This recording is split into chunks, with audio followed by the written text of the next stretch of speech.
On va voir aussi quelle est la communauté la plus raciste. Ok. J'avais abordé dans le précédent stream, mais je ne retrouvais plus la source. Et je vais mettre ça tout de suite à l'écran. Ok. On va commencer par ça. Alors, à la population américaine, on a posé la question à combien évaluez-vous votre niveau d'appréciation des autres communautés, ok, et de la vôtre. Voilà. On a demandé aux neiges ce qu'ils pensent des neiges, des nuits, des latinos, des riz. On a demandé aux latinos ce qu'ils pensent de leur propre communauté et des autres communautés, etc., etc. Ok, la source, je vous la mets à l'écran. C'est limite une enquête du style recensement, quoi. Et cette question, elle figurait parmi quasiment une centaine d'autres questions d'ordre général. Okay. Donc, qu'est-ce qu'on voit dans les réponses de cette enquête? Les notes en bas, c'est de 0 à 100, quoi. Mais tous les résultats sont compris entre 60 et 90 à peu près. Alors, on remarque que les neiges ont un niveau d'appréciation pour eux-mêmes et de toutes les autres races, des appréciations à peu près équivalentes, quoi. C'est-à-dire à peu près à 70%. Vous le voyez bien ici. Ok. Comment les neiges notent les autres races. Ok. On va passer aux hispaniques, aux latinos. Les latinos se notent eux-mêmes à 80%, 8 sur 10 on va dire, 8 sur 10. Et ils notent les autres races à 70, 65 à peu près. Voilà. Les latinos notent les neiges à 65. Les latinos notent les nuits et les riz à 70. Ok. Allez, troisième répondant, on a les nuits. Les nuits s'évaluent eux-mêmes à 85. Et les nuits notent les neiges à 60. Apparemment, les nuits n'aiment pas trop les neiges. Enfin, ou plutôt les apprécient moins que les autres. Les nuits notent les hispaniques à 70. Les nuits notent les riz à 65. Et enfin, les riz s'évaluent eux-mêmes à 80.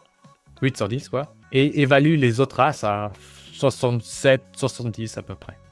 Apparemment, les neiges sont les moins aimées de toutes les autres races. Toutes les autres races ont une bonne opinion d'elles-mêmes. Voilà.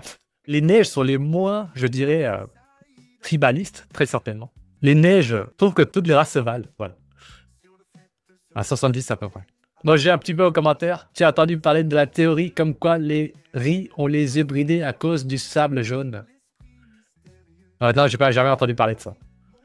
Moi, j'ai surtout entendu dire que, comme ils ont été exposés à des périodes de grand froid, le fait d'avoir les paupières bridées, entre guillemets, permet de filtrer une certaine quantité de lumière pour empêcher un certain éblouissement avec la lumière du soleil qui se reflète sur la neige.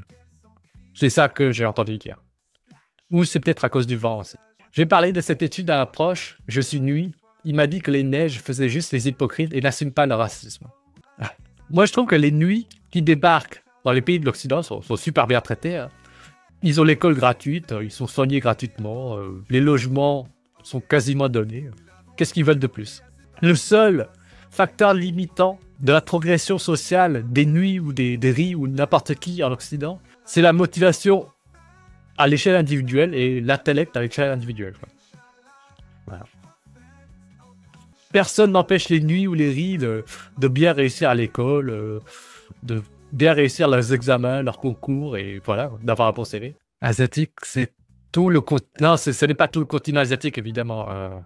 On ne parle pas vraiment des Asiatiques du Sud ou Asiatiques centrales, Asie centrale. Enfin, surtout de l'Asie de l'Est. Voilà. Je vous redonne la source. Hein.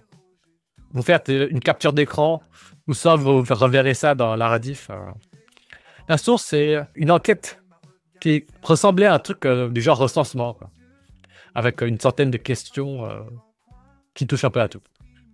Et parmi la centaine de questions, il y avait comment est-ce que vous évaluez votre communauté, comment vous évaluez les autres communautés. En gros, tout le monde est raciste anti-blanc. Oui. Les nus se surestiment de 20 points. Tu parles de qui, là? UDO officiel. L'UDO officiel a écrit « Les nus se surestiment de 20 points de plus 80 que leur moyenne à 60.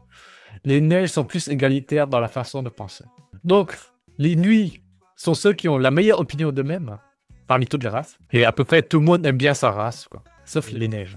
Évidemment, moi aussi, je considère que les accusations de racisme, à 90%, tant qu'il n'y a pas de violence verbale ou physique, pour moi, il n'y a pas de racisme. Ok.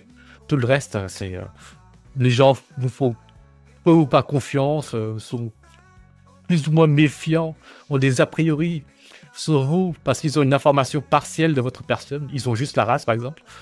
Et c'est tout à fait normal d'accorder sa confiance de façon différentielle, voilà, en se basant sur une information partielle qu'on a d'une personne en face de soi.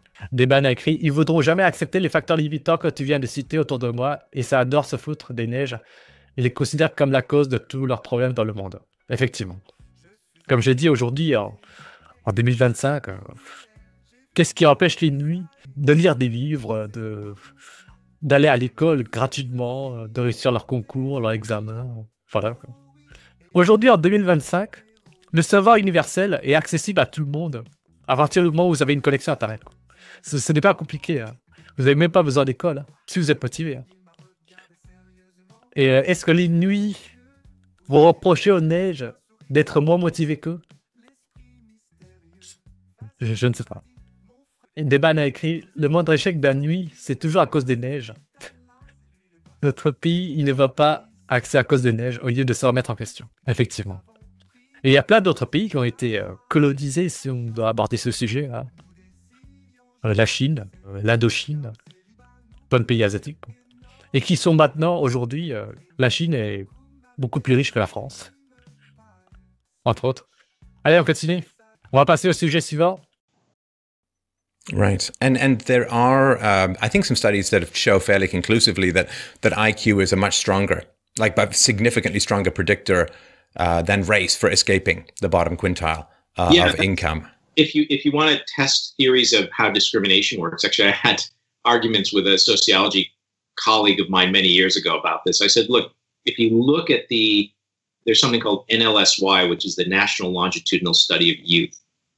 And it's been going since, I think, Patrick Moynihan. So probably like more than 50 years now. So you can track individual kids, you know their IQ scores.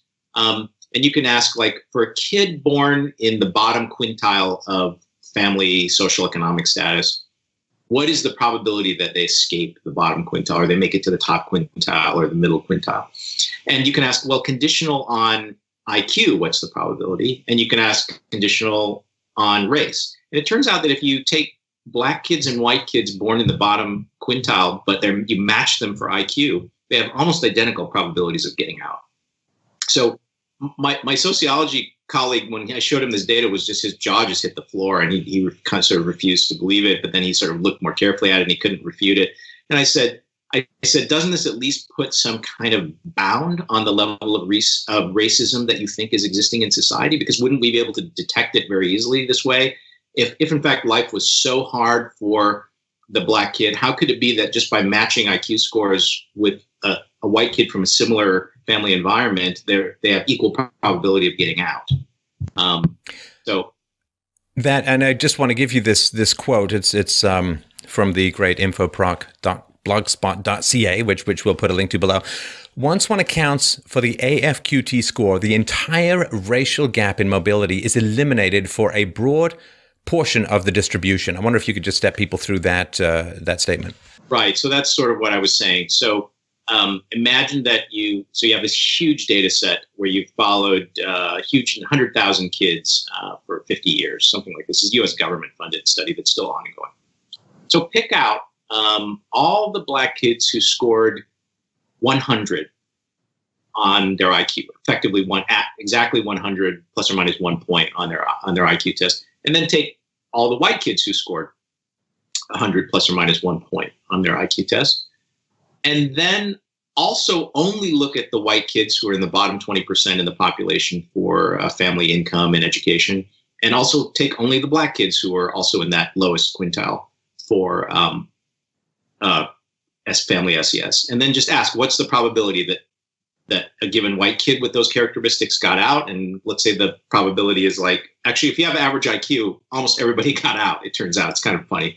If you're a libertarian, you love this data because it shows, like, if you're stuck down there, actually there's some problem, right? So almost all the white kids who had IQ of 100 got out of the bottom quintile, and actually almost exactly the same probability, the same fraction of black kids who were born in that bottom quintile got out if their IQs were also 100. And if you do this for different IQ scores, the two curves are almost sitting right on top of each other. So it's almost as if IQ is the number one driver for much bigger than all the other effects like race for whether you get out of the bottom quintile. And this is not disputed data. This is extremely solid data with huge sample size. And it's been around for a long time. And this is, given that blacks in America are an average of about a give or take a standard deviation below whites and a little bit further than that below East Asians, they do less well. But if you take a slice of East Asians or Ashkenazi Jews or Inuit or whites with an average of 85 IQ, they all do about the same. And I think what the market is fundamentally measuring is not skin color or hair texture or anything like that. It's measuring G. The market measures G. And that is very difficult for people to say. It is something that I've said on this show for years. The world is scarily more fair than you think it is. And that is something that's very challenging for a lot of people to accept. Now, I want to mention a couple of things. One, the graph that I posted on my blog that shows this result, it was computed by a researcher at the Pew Charitable Trust. Was not computed by some libertarian, right-wing, alt-right, evil person. It was, a progressive guy economist who sat down and did this calculation. So I think we can trust it.